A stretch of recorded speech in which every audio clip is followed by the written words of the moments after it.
Klap. Rudy, som rád, že sa podarilo Tu byť. Chcem sa ťa opýtať na tvoje začiatky, ako si ty vlastne sa dostal k fotografii. Nedopatrením som sa rozhodoval jak decko, ani nie 15 ročné, kam ísť na strednú školu, čiže gymnázium akože univerzálne vzdelávanie alebo nejaké špecializované, a keďže som furt kreslil, takže šupka, že tak keď chcem byť umelec, tak grafika, a niekto mi poradil, no ale grafika, tam je plno ľudí, tak si napíš ako druhý voliteľný odbor, si napíš fotografiu, tak som si napísal druhý fotografiu, som vôbec nevedel, čo to je, a talentovky som urobil a grafika beznádejne plná, tak ma vzali a šupli ma na prázdne fotografické oddelenie, kde nikto vlastne nechcel študovať, lebo fotkanie nie je umenie. No a takže čo teraz, desenie doma, nie? A otec, požičam, pôjdeme, neboj, ja ťa to naučím. No tak v nedeľu flexareta a klasika normálne ako dom, strom, auto, ľudia, babka, zátišie. Minule som ten film našiel, môj prvý film na 6x6, 6x6, 12 záberov, a na tom filme je vlastne všetko. Všetky žánre, ktorým sa celý život venujem. Zátišie, tam je figúra, tam je portrét, tam je a reálovky tam sú zrejme. To, čo robím, ako to všetko. Zistil si, že to sú tie tvoje najlepšie fotky, ktoré si robil? No, tam je všetko proste. A čo fotíš? Teraz? No teraz fotím vlastne paralelne vždycky na niekoľkých súboroch robím.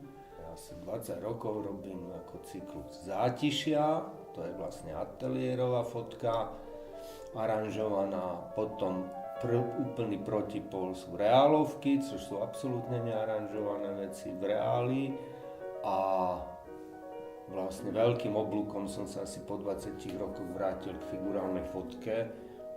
Asi pred nejakým rokom som na tom začal robiť a tomu súboru hovorím nové figúry. A ešte spustu iných vecí. Okolo, tak ako tých bokoviek. No a to sú vlastne tvoje vlastne srdcovky, výtvarné veci a robíš aj komerčné veci? No tak užité veci, tým sa živím, toto robím pre svoju vlastnú potrebu, plniť obálek, naprosto nepraktická činnosť.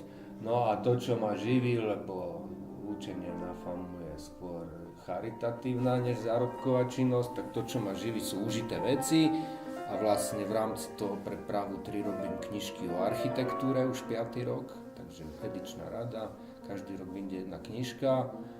No a potom fotím pre galérie a pre Barandov s Vasilom Stankom, také dlhodobé projekty, knižky. Ako je dôležitá technika pre teba? Potrpíš si na technike?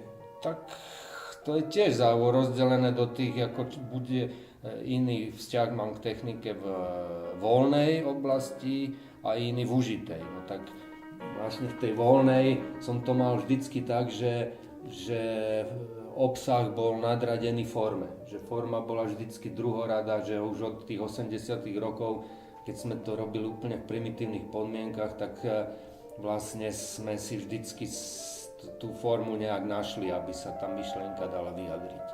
No a pri tých užitých veciach to samozrejme na tej technike ako stojí a padá, no lebo keby som to nemal kvalitne zasvietené a namerané, tak si môžem trhnúť nohu.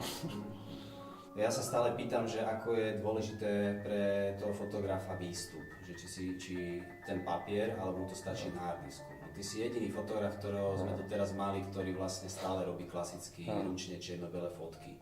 Takže ako je dôležité pre teba výstup? No u tých mojich voľných vecí, samozrejme v tých užitých veciach, ako fotím normálne ako D5, že a ináč by som si to ani nevedel predstaviť, ale u tých voľných vecí vlastne držím tú klasiku analogovú, vlastne tá sa, odkedy som fotku začal robiť, vôbec sa nezmenila v ničom, takže ja to robím tak, jak som to robil proste na šupke a na FAMu, tak to robím dodnes, že A vlastne vôbec, že si hovorím, že to, z čoho chcem, aby bola fotka, tak to musím vyfotiť na film, lebo to, čo vyfotím na digitál, to skončí na nejakom harddisku a ten potom, alebo na nejakom CDčku, DVDčku, to za chvíľku ani neotvorím už a vlastne je to v háji.